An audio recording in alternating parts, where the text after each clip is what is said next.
Today we are going to start tense.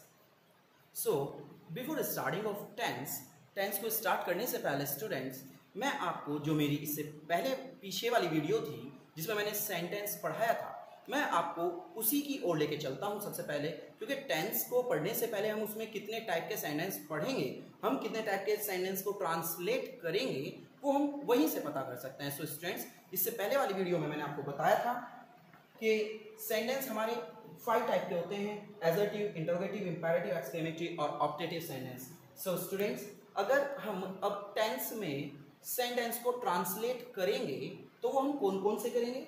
सबसे हमारे होते हैं affirmative sentence, negative sentence, interrogative type A और टाइप बी। ये 4 टाइप के सेंटेंस हम ट्रांसलेट करते रहेंगे और हमें जो ये हमारे 4 सेंटेंस का नाम है affirmative, negative, interrogative type A और टाइप बी। आपको इन चारों सेंटेंस को ध्यान से देखना है, ध्यान से में रखना है अपने। मैं भी आपको इनके स्ट्रक्चर फॉर्मेट बता देता हूं चारों के। किसी भी सेंटेंस को अगर आपको हिंदी से इंग्लिश में ट्रांसलेट करना है तो उसका फॉर्मेट क्या होना चाहिए, और इनके बाद जो हमारा इंपेरेटिव है, एक्सक्लेमेटरी है, ऑप्टेटिव है, इन 3 सेंटेंस का अपना अस्तित्व होता है, इनके अपने खुद के टाइप होते हैं, उसी के अकॉर्डिंग ये ट्रांसलेट इसी के अकॉर्डिंग अफर्मेटिव, नेगेटिव, इंटरोगेटिव ए टाइप में किए जाते हैं। सो स्टूडेंट्स, टेंस को स्टार्ट करने से पहले मैं आपको यही बताना चाहता था कि अफर्मेटिव, नेगेटिव, इंटरोगेटिव ए टाइप और बी टाइप, इन चारों सेंटेंस को हम इंग्लिश में ट्रांसलेट करेंगे। आइए देखते हैं कैसे करना है। सबसे बेटर तरीका कौन सा है इनको ट्रांसलेट करने का, मैं वो आपको बता देता हूँ। सो स्टूडेंट्स, अब हम इस स्ट्रक्चर फॉर्मेट के बारे में पढ़ते हैं। मैं आपको एक बात बता देता हूँ, आप कोई सा भी टेंस पढ़ें, आप कोई सा भी सेंटेंस ट्रांसलेट करें, स्ट्रक्चर फॉर्मेट यदि आपको पता है, स्ट्रक्चर फॉर्मेट के विषय में आपको जानकारी है, तो आप किसी भी टेंस का सेंटेंस ट्रांसलेट बिल्कुल ईजीनेस के साथ कर सकते हैं। देखिए कितना ईजी है हिंदी से इंग्लिश को ट्रांसलेट करने के लिए। मैं आपको बता देता हूँ स्ट्रक्चर फॉर्मेट। अगर हमारे पास कोई एफर्मेटिव सेंटेंस है, कोई भी एफर्मेटिव सेंटेंस है, तो अगर हमें उसे इंग्लिश में ट्रांसलेट करना है, मान लीजिए जॉन दिल्ली जा रहा है, हमारे पास एक सेंटेंस होता है। अब हमें इसे इंग्लिश में ट्रांसलेट करना है, सबसे पहले बस हमें affirmative, negative, interrogative type A और टाइप बी के बारे में जानकारी होनी चाहिए, उसका पता होना चाहिए वो एफर्मेटिव है, नेगेटिव है, सिंपल है। अगर नॉट आ रहा है, नहीं आ रहा है तो नेगेटिव है। स्टार्टिंग में हेल्पिंग वर्ब या क्या है तो इंटरोगेटिव ए टाइप है, बीच में क्वेश्चन वर्ड आ रहा है, कब, क्यों, कहाँ, कैसे, किसने, क्या, किसकी, तो टाइप बी हो जाता है। और बिल्कुल सिंपल है तो बिल्कुल अफर्मेटिव सेंटेंस होता है। जैसा हमारा सेंटेंस है जॉन दिल्ली जा रहा है, तो स्टूडेंट्स ये हमें इंग्लिश में ट्रांसलेट करना है। तो इसे इंग्लिश में ट्रांसलेट करने के लिए सबसे पहले हमें चाहिए होता है सब्जेक्ट। सब्जेक्ट क्या होता है? इसे हिंदी में बोलते हैं हम कर्ता। कर्ता होता है कार्य करने वाला। सेंटेंस में कौन कार्य कर रहा है? अगर मुझे इस सेंटेंस में, किसी भी सेंटेंस में आपको सब्जेक्ट ढूंढना है तो बहुत ईजी है। आप सब्जेक्ट के स्थान पे कौन लगा दीजिए। जॉन दिल्ली जा रहा है, कौन दिल्ली जा रहा है? जॉन दिल्ली जा रहा है। बच्चे क्रिकेट नहीं खेल रहे हैं, कौन क्रिकेट नहीं खेल रहे हैं? बच्चे क्रिकेट नहीं खेल रहे हैं, तो यही सब्जेक्ट है। क्या वह पानी नहीं पी रहा है? कौन पानी नहीं पी रहा है? वह, तो वह सब्जेक्ट है। और तुम किताब क्यों नहीं पढ़ रहे हो? कौन नहीं पढ़ रहे हो? तुम, तो तुम सब्जेक्ट है। देख कितनी इजी तरीके से चारों में सब्जेक्ट का पता चल जाता है कि हमने कौन लगाया और सब्जेक्ट ढूंढ लिया। तो सब्जेक्ट को हिंदी में हम कहते हैं कर्ता। तो अब हमें इसमें सब्जेक्ट ढूंढना है, तो जॉन दिल्ली जा रहा है, कौन दिल्ली जा रहा है? जॉन दिल्ली जा रहा है। तो सबसे पहले हमने इसको जॉन सब्जेक्ट लिख दिया। अब आती है हमारी एचवी। एचवी होता है helping verb. Students, helping verb क्या होता है? जितनी भी is, are, am, was, were, has, have, had, will, shall, would, should, can, could, may, might, do, does, did, जितनी भी ये हेल्पिंग वर्ब्स होती हैं, यही हमारी हेल्पिंग वर्ब है। अब पता ये करना है कि किस टेंस में कौन सी हेल्पिंग वर्ब यूज होनी है। तो उसके लिए एक सिंपल सा सिस्टम है, हमें उसके लिए टेंस पढ़ना पड़ेगा। मैं आपको ये वाला टेंस बता देता हूँ जो सा मैंने लिखा है। जॉन दिल्ली जा रहा है, जो मेरी आंखों के सामने काम चल रहा होता है, जो जस्ट मेरे सामने, वर्क ऑन प्रोग्रेस, मेरे सामने काम चल रहा है, वही प्रेजेंट कॉन्टिन्यूअस होता है। जैसे मैं बोल रहा हूँ, आप सुन रहे हैं, मैं आपको देख रहा हूँ, आप बोर्ड को देख रहे हैं, मैं बोर्ड पर लिख रहा हूँ, आप देख रहे हैं। तो जो बिल्कुल मेरी आंखों के सामने काम चल रहा है वो हमारा प्रेजेंट कॉन्टिन्यूअस टेंस होता है। और मैंने साइड में लिख दिया है present continuous tense helping verb is are am और मेन वर्ब वर्ब की फर्स्ट फॉर्म में आईएनजी का यूज होता है। तो सबसे पहले मुझे हेल्पिंग वर्ब चाहिए, तो सिंपल सी बात है इज आर एम का यूज करना है। स्टूडेंट्स आप जानते हैं सिंगुलर सब्जेक्ट हो तो इज, प्लूरल सब्जेक्ट हो तो आर और आई हो तो एम होता है। तो मेरा मकसद अभी आपको टेंस पढ़ाना नहीं है, सिर्फ मैं तो स्ट्रक्चर फॉर्मेट के तरीके से, ताकि आपको ये सेंटेंस और ये स्ट्रक्चर फॉर्मेट समझ आ जाए, इसलिए एक छोटी सी बात बताइए सिर्फ प्रेजेंट कंटीन्यूअस की और कुछ नहीं। तो मैं देखता हूँ हेल्पिंग वर्ब लिखनी है, तो मैंने देख लिया है कि मेरी आंखों के सामने काम चल रहा है, तो प्रेजेंट कंटीन्यूअस और इसमें मैंने आपको बता दिया इज आर एम और वर्ब के फर्स्ट फॉर्म में आईएनजी यूज होना है। तो देखिएगा हेल्पिंग वर्ब चाहिए तो हमें क्या चाहिए, इज आर एम तो इज आ जाएगा, अकॉर्डिंग टू टेंस सबका बता दिया जाएगा। वर्ब चाहिए, मैंने आपको बता दिया वर्ब की फर्स्ट फॉर्म में आईएनजी यूज करनी है। तो वर्ब कहाँ मिलती है मैं आपको ये भी बता देता हूँ, जो इसकी पहचान होती है। देखिएगा इसकी पहचान जो होती है, वैसे तो लास्ट में बोला जाता है, लास्ट में आती है, लेकिन कभी कभी हो जाता है कि जॉन दिल्ली जा रहा है, तो जो पहचान के साथ जुड़ी है आपको बताया जाएगा, जो वर्क कंटिन्यू आपकी आंखों के सामने चल रहा होता है उसमें नेचुरल राय रही आता है, और जो राह है के साथ, जो पहचान के साथ जुड़ा है वही वर्ब होती है। राह के साथ जुड़ा है जा, तो जाना वर्ब है। रहे हैं के साथ जुड़ा है खेल, तो खेलना वर्ब है। रहा है के साथ जुड़ा है पी, तो पीना वर्ब है। और रहे हैं के साथ जुड़ा है पढ़, तो पढ़ना वर्ब है। तो वर्ब निकालना भी बड़ा इजी है। तो इसमें जाना वर्ब है तो जाने की गो हो जाती है और इसमें आईएनजी जोड़ देंगे। अब आती है बात ऑब्जेक्ट की।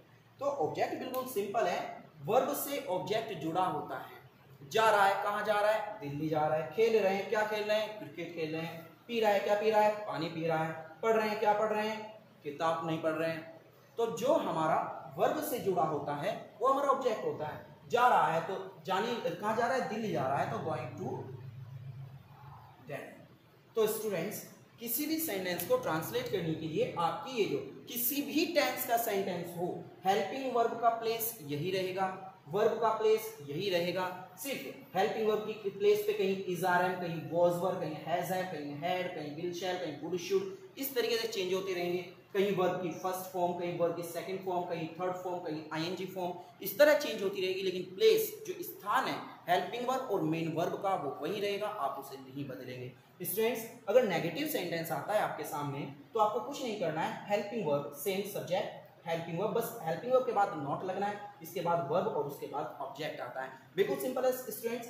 बच्चे क्रिकेट नहीं खेल रहे हैं, सबसे पहले सब्जेक्ट चाहिए, कौन क्रिकेट नहीं खेल रहे, बच्चे। तो बच्चे द चिल्ड्रन, इसके बाद स्टूडेंट्स द चिल्ड्रन, उसके बाद मुझे क्या चाहिए, हेल्पिंग वर्ब। हेल्पिंग हमारी इज आर एम है, तो ये प्लूरल है तो इसके बाद आर आ जाएगा, द चिल्ड्रन आर। इसके बाद हेल्पिंग वर्ब के बाद देखो नॉट, तो नॉट ये रहा, नॉट लिख दिया। इसके बाद क्या चाहिए स्टूडेंट्स, वर्ब। वर्ब क्या रहे हैं, खेल, खेलना वर्ब है तो स्टूडेंट्स प्ले आ जाएगा। आईएनजी भी ऐड होना है स्टूडेंट्स, मैंने आपको बता दिया है यहाँ पे। प्लेइंग, क्या खेलना है स्टूडेंट्स, क्रिकेट, तो प्लेइंग क्रिकेट। तो देखिए स्टूडेंट्स कितना सिंपल हो जाता है। इसी की तरह इंटरोगेटिव टाइप ए, अगर कोई सेंटेंस क्या से स्टार्ट होता है तो स्टूडेंट्स वो हेल्पिंग वर्ब से स्टार्ट किया जाता है। अब हेल्पिंग वर्ब क्या लो, according to tense is are am चाहिए। इज आर या एम वो किसके अकॉर्डिंग पता चलेगा, सब्जेक्ट के अकॉर्डिंग। सब्जेक्ट क्या है, कौन पानी नहीं पी रहा है, वह। तो वह क्या है, सिंगुलर है, तो सिंगुलर के साथ क्या लगाते हैं हम, इज लगाते हैं। तो स्टूडेंट्स हम यहाँ क्या लिखेंगे, इज लिखेंगे। इसके बाद हमें क्या चाहिए, सब्जेक्ट चाहिए। सब्जेक्ट हमारा कौन पानी नहीं पी रहा है, वह, अभी ढूंढा भी था तो ही।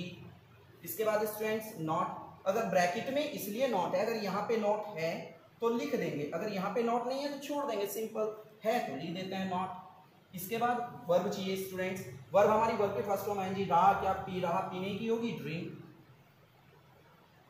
स्टूडेंट्स वर्ब की फर्स्ट फॉर्म आएंगी, लग जाएंगे ड्रिंकिंग। इसके बाद स्टूडेंट्स ऑब्जेक्ट चाहिए। ऑब्जेक्ट है हमारा water, is he not drinking water. Question mark भी लगा रखा है स्टूडेंट्स, ये भी आपको लगाना है। इसके बाद स्टूडेंट्स टाइप बी होता है। टाइप बी वो होता है जो जिनके स्टार्टिंग में क्वेश्चन वर्ड आता है, हिंदी सेंटेंस में बीच में क्वेश्चन वर्ड आता है, तो हमें सबसे पहले क्वेश्चन वर्ड लिखना होता है। तो क्वेश्चन वर्ड हमारा इसमें क्या है स्टूडेंट्स, क्यों। तो हम सबसे पहले क्वेश्चन वर्ड की इंग्लिश लिखेंगे, व्हाई। उसके बाद चाहिए हमें हेल्पिंग वर्ब। हेल्पिंग वर्ब किसके अकॉर्डिंग होगी स्टूडेंट्स, सब्जेक्ट के अकॉर्डिंग। सब्जेक्ट हमारा क्या है, कौन किताब नहीं पढ़ रहे हो? तुम। तो तुम यू प्लूरल है तो इसके अकॉर्डिंग इज आर एम आएगा। अब इसके साथ आर आएगा तो वाई हेल्पिंग वर्ब हो गई हमारी आर। इसके बाद स्टूडेंट्स सब्जेक्ट यू। उसके बाद नॉट यदि है तो लिख देते हैं वरना छोड़ देते हैं, वाई आर यू नॉट। इसके बाद स्टूडेंट्स वर्ब। वर्ब क्या है हमारी? पढ़ना। पढ़ना क्या? रीड। आईएनजी लगा देते हैं स्टूडेंट्स, रीडिंग। और क्या पढ़े students? Book. Why are you not reading book? Question mark. तो स्टूडेंट्स इस तरीके से अगर हम किसी भी सेंटेंस को इंग्लिश में ट्रांसलेट करते हैं तो हमें सबसे पहले सिर्फ ये चाहिए कि हमारे पास ये स्ट्रक्चर फॉर्मेट होने चाहिए। Affirmative sentence subject helping verb verb object. Negative में सब्जेक्ट हेल्पिंग वर्ब, सिर्फ हेल्पिंग वर्ब के बाद नॉट यूज होना है, helping verb not verb object. Interrogative type A में स्टूडेंट्स ये हेल्पिंग वर्ब बस स्टार्टिंग में आ जाती है स्टूडेंट्स। और देखिएगा helping verb subject not verb object और क्वेश्चन मार्क। और टाइप बी में स्टूडेंट्स सबसे पहले हमारे पास क्वेश्चन वर्ड होता है, क्यों? और इसके बाद हेल्पिंग वर्ब, सिर्फ इससे पहले क्वेश्चन वर्ड रखना होता है। Question word helping verb subject not verb object और question mark as it is होता है। तो स्टूडेंट्स आपको कोई किसी भी टेंस का सेंटेंस अगर आपको ट्रांसलेट करना है तो बहुत ही इजी तरीका है, बस आपको इन 4 लाइनों को मन में रखना है और सिर्फ 2 चीज याद करनी पड़ती है, हेल्पिंग वर्ब और मेन वर्ब। अगर आपको हेल्पिंग वर्ब और मेन वर्ब का किसी भी टेंस का पता है तो प्लेस यही रहेंगे और इनको छोड़कर जो भी कुछ आता है स्टूडेंट्स वो सब कुछ बाद में चला जाता है स्टूडेंट्स, ये आप ध्यान रखें। इसके बाद सब कुछ बाद में जाता है स्टूडेंट्स, जो आएगा बाद में जाएगा और बाद में ही क्वेश्चन मार्क आएगा फिर। तो जो भी होगा एक्सेट्रा अगर कुछ होगा तो वो बाद में ऐड होता है, अदरवाइज यहाँ तक का स्ट्रक्चर बिल्कुल नेचुरल होता है। और ये मान लीजिए आपको इसमें कोई भी एक्सचेंज नहीं करना होता है, कोई भी चेंज नहीं करना होता है। तो इस वीडियो को आप 2 या 3 बार इस स्ट्रक्चर फॉर्मेट को 2 या 3 बार देखें, पढ़ें, याद करें। बहुत ही इजी तरीके से जब मैं आपको नेक्स्ट वीडियो में टेंस पढ़ाऊंगा तो आप बहुत ही इजी तरीके से आसानी से पढ़ सकते हैं। Thank you.